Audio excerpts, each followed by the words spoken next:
L'auberge du Pont du Gard.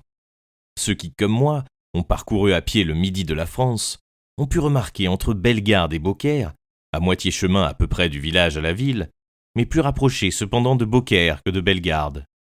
Une petite auberge où pend, sur une plaque de tôle qui grince au moindre vent, une grotesque représentation du Pont du Gard. Cette petite auberge, en prenant pour règle le cours du Rhône, est située au côté gauche de la route, tournant le dos au fleuve. Elle est accompagnée de ce que dans le Languedoc, on appelle un jardin, c'est-à-dire que la face opposée à celle qui ouvre sa porte aux voyageurs donne sur un enclos, où rampent quelques oliviers rabougris et quelques figuiers sauvages au feuillage argenté par la poussière. Dans leurs intervalles poussent, pour tout légume, des os, des piments et des échalotes. Enfin, à l'un de ses angles, comme une sentinelle oubliée, un grand pin parasol élance mélancoliquement sa tige flexible, tandis que sa cime, épanouie en éventail, craque sous un soleil de 30 degrés. Tous ces arbres, grands ou petits, se courbent inclinés naturellement dans la direction où passe le Mistral, l'un des 3 fléaux de la Provence. Les 2 autres, comme on sait ou comme on ne sait pas, étaient la Durance et le Parlement. Ça et là, dans la plaine environnante, qui ressemble à un grand lac de poussière, végètent quelques tiges de froment que les horticulteurs du pays élèvent sans doute par curiosité, et dont chacune sert de perchoir à une cigale qui poursuit de son chant aigre et monotone les voyageurs égarés dans cette Thébaïde. Depuis 7 ou 8 ans à peu près, cette petite auberge était tenue par un homme et une femme ayant pour tout domestique une fille de chambre appelée Trinette et un garçon d'écurie répondant au nom de Paco.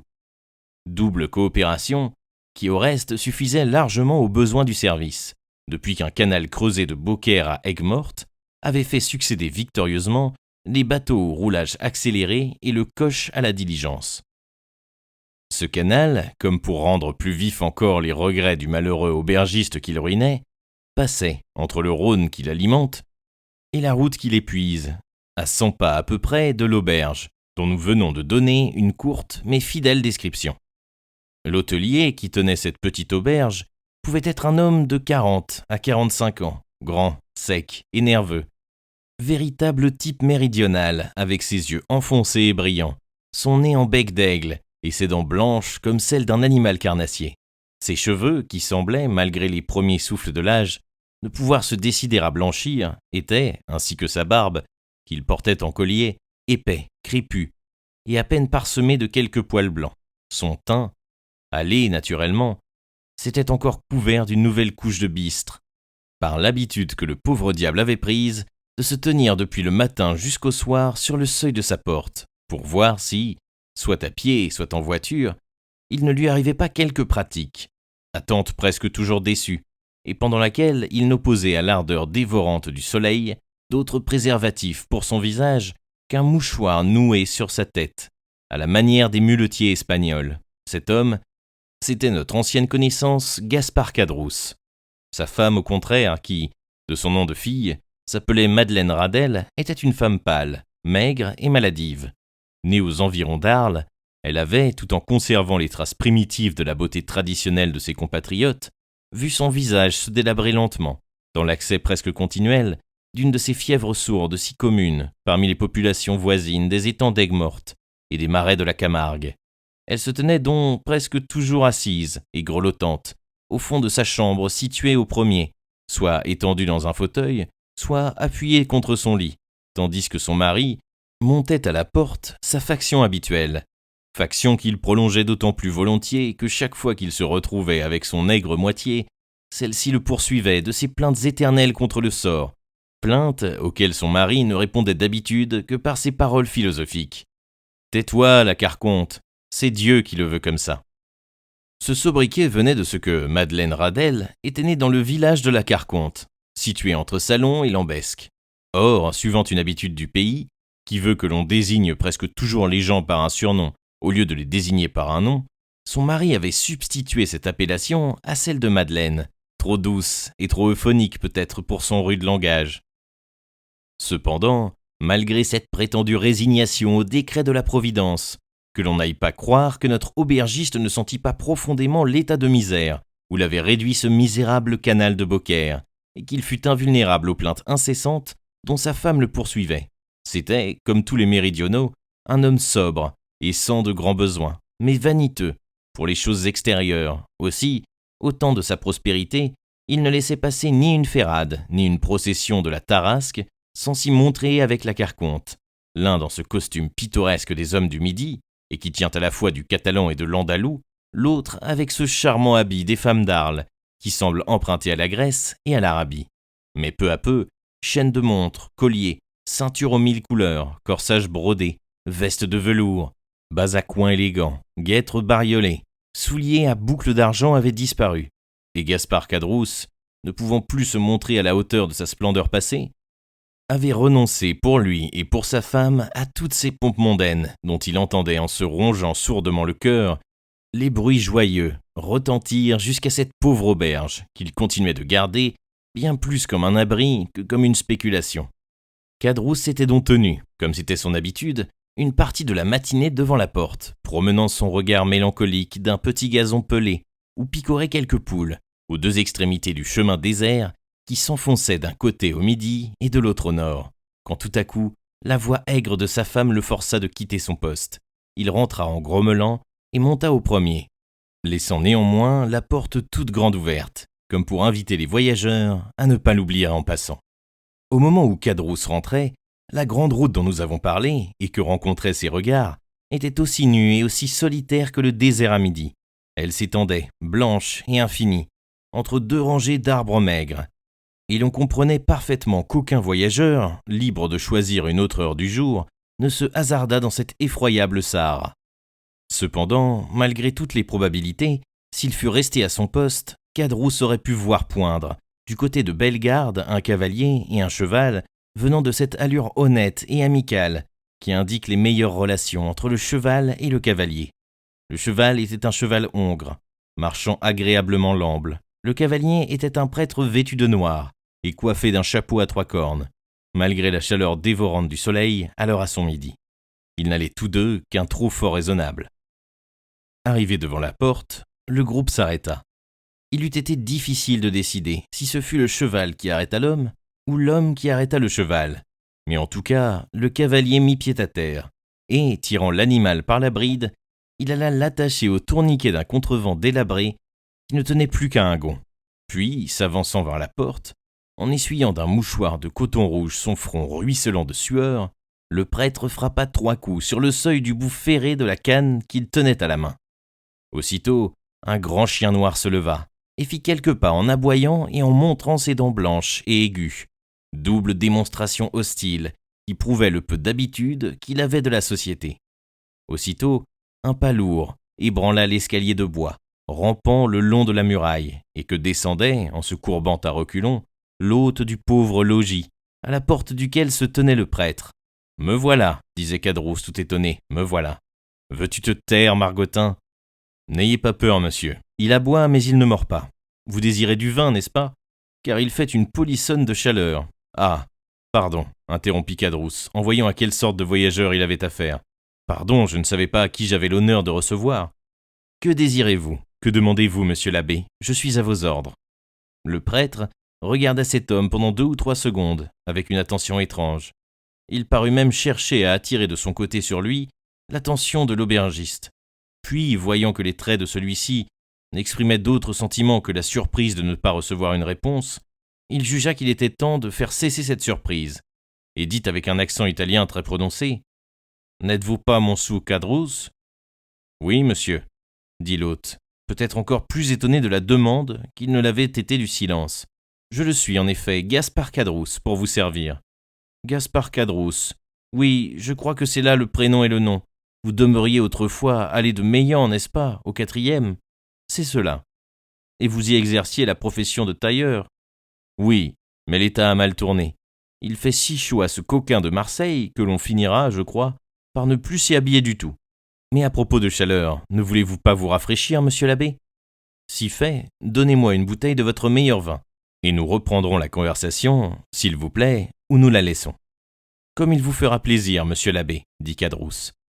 Et pour ne pas perdre cette occasion de placer une des dernières bouteilles de vin de Cahors qui lui restait, Caderousse se hâta de lever une trappe pratiquée dans le plancher même de cette espèce de chambre du rez-de-chaussée, qui servait à la fois de salle et de cuisine.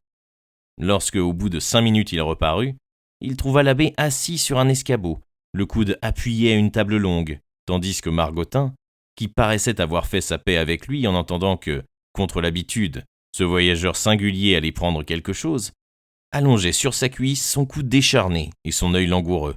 « Vous êtes seul » demanda l'abbé à son hôte, tandis que celui-ci posait devant lui la bouteille et un verre.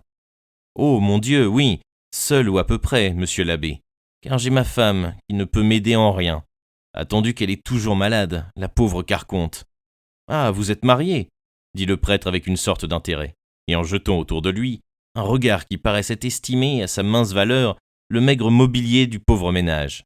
« Vous trouvez que je ne suis pas riche, n'est-ce pas, monsieur l'abbé ?» dit en soupirant Caderousse. « Mais que voulez-vous ? Il ne suffit pas d'être honnête homme pour prospérer dans ce monde. » L'abbé fixa sur lui un regard perçant.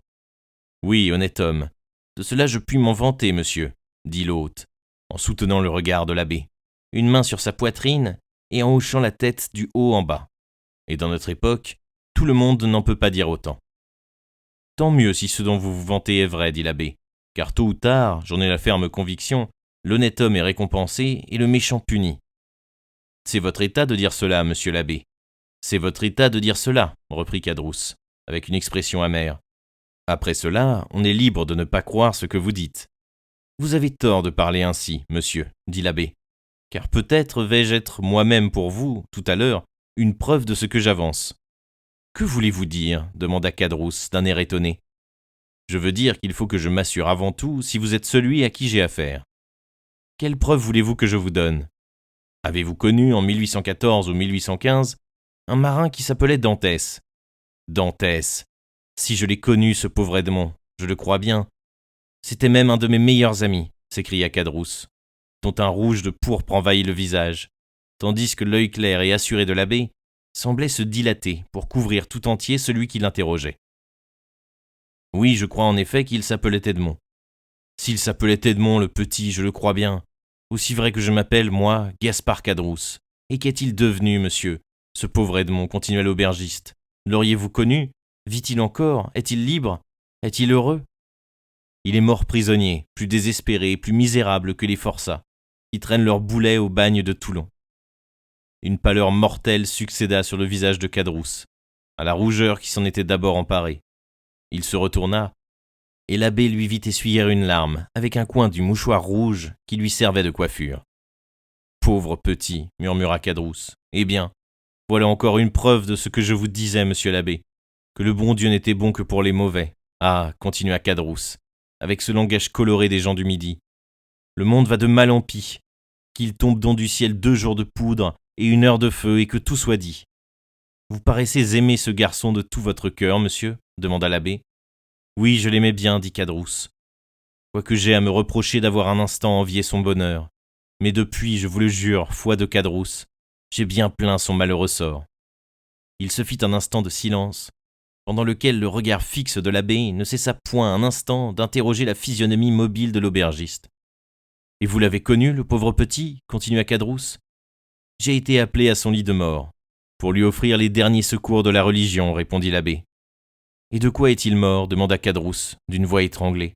« Et de quoi meurt-on en prison quand on y meurt à 30 ans, si ce n'est de la prison elle-même » Caderousse essuya la sueur qui coulait de son front. « Ce qu'il y a d'étrange dans tout cela, reprit l'abbé, c'est que Dantès, à son lit de mort, sur le Christ dont il baisait les pieds, m'a toujours juré qu'il ignorait la véritable cause de sa captivité. »« C'est vrai, murmura Caderousse. Il ne pouvait pas le savoir. Non, monsieur l'abbé, il ne mentait pas, le pauvre petit. C'est ce qui fait qu'il m'a chargé d'éclaircir son malheur, qu'il n'avait jamais pu éclaircir lui-même, et de réhabiliter sa mémoire, si cette mémoire avait reçu quelque souillure. » Et le regard de l'abbé, devenant de plus en plus fixe, dévora l'expression presque sombre qui apparut sur le visage de Caderousse. Un riche Anglais, continua l'abbé, son compagnon d'infortune, et qui sortit de prison à la seconde restauration, était possédeur d'un diamant d'une grande valeur. En sortant de prison, il voulut laisser à Dantès qui, dans une maladie qu'il avait faite, l'avait soigné comme un frère, un témoignage de sa reconnaissance en lui laissant ce diamant. Dantès, au lieu de s'en servir pour séduire ses geôliers, qui d'ailleurs pouvait le prendre et le trahir après, le conserva toujours précieusement pour le cas où il sortirait de prison. Car s'il sortait de prison, sa fortune était assurée par la vente seule de ce diamant. C'était donc comme vous le dites, demanda Caderousse, avec des yeux ardents, un diamant d'une grande valeur. Tout est relatif, reprit l'abbé, d'une grande valeur pour Edmond. Ce diamant était estimé à 50 000 francs. 50 000 francs, dit Caderousse.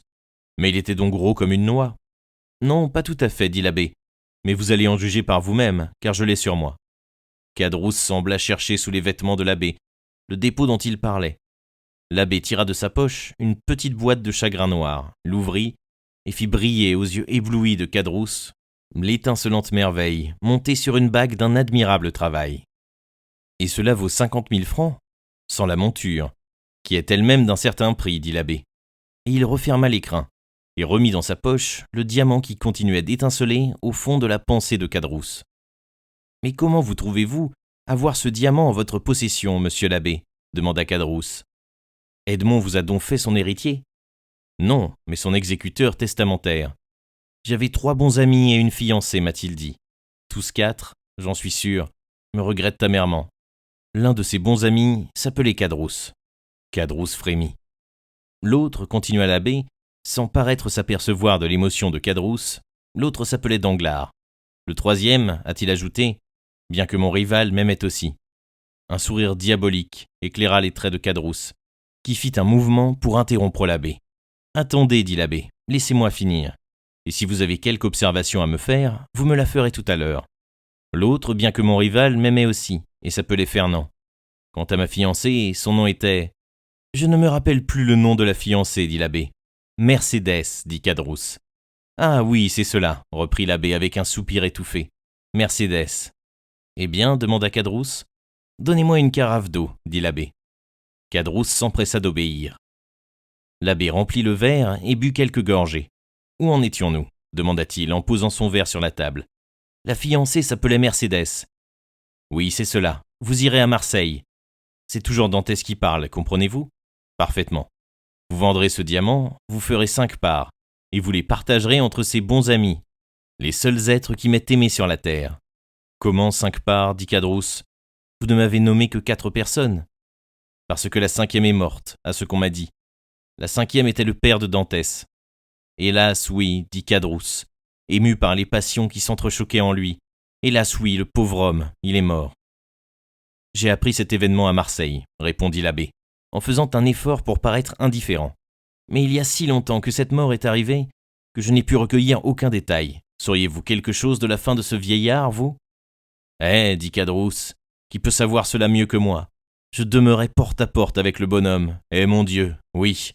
1 an à peine après la disparition de son fils, il mourut, le pauvre vieillard. Mais de quoi mourut-il ? Les médecins ont nommé sa maladie une gastro-entérite, je crois. Ceux qui le connaissaient ont dit qu'il était mort de douleur, et moi, qui l'ai presque vu mourir, je dis qu'il est mort. Caderousse s'arrêta. Mort de quoi ? Reprit avec anxiété le prêtre. Eh bien, mort de faim. De faim ? S'écria l'abbé, bondissant sur son escabeau. De faim ? Les plus vils animaux ne meurent pas de faim. Les chiens errants qui errent dans les rues trouvent une main compatissante qui leur jette un morceau de pain. Et un homme, un chrétien, est mort de faim au milieu d'autres hommes qui se disent chrétiens comme lui. Impossible, oh, c'est impossible. J'ai dit ce que j'ai dit, reprit Caderousse. Et tu as tort, dit une voix dans l'escalier. De quoi te mêles-tu ? Les 2 hommes se retournèrent et virent à travers les barres de la rampe la tête maladive de la carconte. Elle s'était traînée jusque-là et écoutait la conversation, assise sur la dernière marche, la tête appuyée sur ses genoux. « De quoi te mêles-tu toi-même, femme ?» dit Caderousse. « Monsieur demande des renseignements et la politesse veut que je les lui donne. Oui, mais la prudence veut que tu les lui refuses. Qui te dit dans quelle intention on veut te faire parler, imbécile ? Dans une excellente, madame, je vous en réponds, dit l'abbé. Votre mari n'a donc rien à craindre, pourvu qu'il réponde franchement. Rien à craindre, oui, on commence par de belles promesses, puis on se contente, après, de dire qu'on n'a rien à craindre, puis on s'en va sans rien tenir de ce qu'on a dit. Et un beau matin, le malheur tombe sur le pauvre monde sans que l'on sache d'où il vient. Soyez tranquille, bonne femme. Le malheur ne vous viendra pas de mon côté, je vous en réponds. La carconte grommela quelques paroles qu'on ne put entendre. laissa retomber sur ses genoux sa tête, un instant soulevée, et continua de trembler la fièvre, laissant son mari libre de continuer la conversation, mais placé de manière à n'en pas perdre un mot. Pendant ce temps, l'abbé avait bu quelques gorgées d'eau et s'était remis. « Mais, reprit-il, ce malheureux vieillard était-il donc si abandonné de tout le monde qu'il soit mort d'une pareille mort ? Oh, monsieur, reprit Caderousse, ce n'est pas que Mercédès la Catalane, ni monsieur Morel l'ait abandonné. Mais le pauvre vieillard s'était pris d'une antipathie profonde pour Fernand, celui-là même, continua Caderousse, avec un sourire ironique, que Dantès vous a dit être de ses amis. Ne l'était-il donc pas, dit l'abbé. Gaspard, Gaspard, murmura la femme du haut de son escalier, fais attention à ce que tu vas dire. Caderousse fit un mouvement d'impatience, et sans accorder d'autre réponse à celle qui l'interrompait, peut-on être l'ami de celui dont on convoite la femme, répondit-il à l'abbé. Dantès, qui était un cœur d'or, appelait tous ces gens-là ses amis, pauvre Edmond. Au fait, il vaut mieux qu'il n'ait rien su. Il aurait eu trop de peine à leur pardonner au moment de la mort. Et quoi qu'on dise, continua Caderousse, dans son langage qui ne manquait pas d'une sorte de rude poésie, j'ai encore plus peur de la malédiction des morts que de la haine des vivants. Imbécile, dit la Carconte. Savez-vous donc, continua l'abbé, ce que Fernand a fait contre Dantès ? Si je sais, je le crois bien. Parlez alors. Gaspard, fais ce que tu veux, tu es le maître, dit la femme. Mais si tu m'en croyais, tu ne dirais rien. Cette fois, je crois que tu as raison, femme, dit Caderousse. Ainsi, vous ne voulez rien dire, reprit l'abbé. À quoi bon, dit Caderousse. Si le petit était vivant et qu'il vint à moi pour connaître une bonne fois pour toutes ses amis et ses ennemis, je ne dis pas. Mais il est sous terre à ce que vous m'avez dit. Il ne peut plus avoir de haine, il ne peut plus se venger. Éteignons tout cela. Vous voulez alors, dit l'abbé, que je donne à ces gens, que vous donnez pour d'indignes et faux amis, une récompense destinée à la fidélité ? C'est vrai, vous avez raison, dit Caderousse. D'ailleurs, que serait pour eux maintenant le legs du pauvre Edmond, une goutte d'eau tombant à la mer ? Sans compter que ces gens-là peuvent écraser d'un geste, dit la femme. Comment cela ? Ces gens-là sont donc devenus riches et puissants. Alors vous ne savez pas leur histoire ? Non, racontez-la moi. Caderousse parut réfléchir un instant. Non, en vérité, dit-il, ce serait trop long. Libre à vous de vous taire, mon ami, dit l'abbé, avec l'accent de la plus profonde indifférence, et je respecte vos scrupules. D'ailleurs, ce que vous faites là est d'un homme vraiment bon. N'en parlons donc plus. De quoi étais-je chargé ? D'une simple formalité. Je vendrai donc ce diamant. Et il tira le diamant de sa poche, ouvrit l'écrin, et le fit briller aux yeux éblouis de Caderousse. Viens donc voir, femme, dit celui-ci d'une voix rauque. Un diamant, dit la Carconte, se levant et descendant d'un pas assez ferme l'escalier. Qu'est-ce que c'est donc que ce diamant ? N'as-tu donc pas entendu, femme, dit Caderousse ?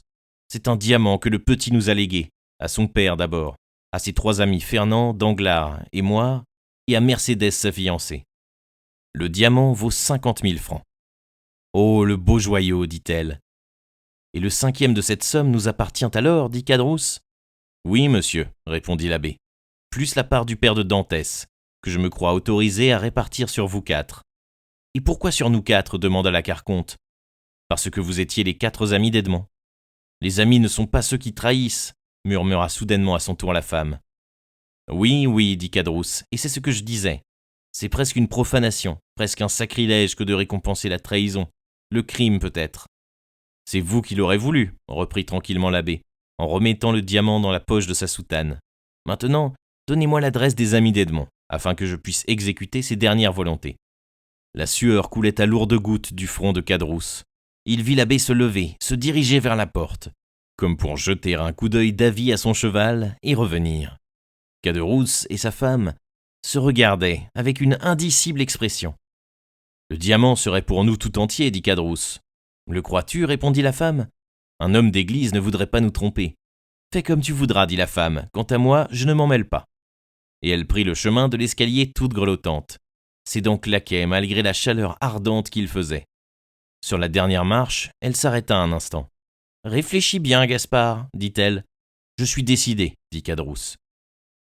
La Carconte rentra dans sa chambre en poussant un sourire. On entendit le plafond crier sous ses pas, jusqu'à ce qu'elle eût rejoint son fauteuil, où elle tomba assise lourdement. « À quoi êtes-vous décidé ? demanda l'abbé. « À tout vous dire, répondit celui-ci. Je crois, en vérité, que c'est ce qu'il y a de mieux à faire, dit le prêtre. Non pas que je tienne à savoir les choses que vous voudriez me cacher, mais enfin, si vous pouvez m'amener à distribuer les legs selon les vœux du testateur, ce sera mieux. Je l'espère, répondit Cadrousse, les joues enflammées par la rougeur de l'espérance et de la cupidité. Je vous écoute, dit l'abbé. Attendez, reprit Cadrousse, on pourrait nous interrompre, à l'endroit le plus intéressant, et ce serait désagréable. D'ailleurs, il est inutile que personne sache que vous êtes venu ici. Et il alla à la porte de son auberge et ferma la porte, à laquelle, pour surcroît de précaution, il mit la barre de nuit. Pendant ce temps, l'abbé avait choisi sa place pour écouter tout à son aise. Il s'était assis dans un angle, de manière à demeurer dans l'ombre, tandis que la lumière tomberait en plein sur le visage de son interlocuteur. Quant à lui, la tête inclinée, les mains jointes, ou plutôt crispées, il s'apprêtait à écouter de toutes ses oreilles. Cadrousse approcha un escabeau et s'assit en face de lui. « Souviens-toi que je ne te pousse à rien », dit la voix tremblotante de Carconte, comme si, à travers le plancher, elle eût pu voir la scène qui se préparait. « C'est bien, dit Cadrousse, n'en parlons plus, je prends tout sur moi. » Et il commença.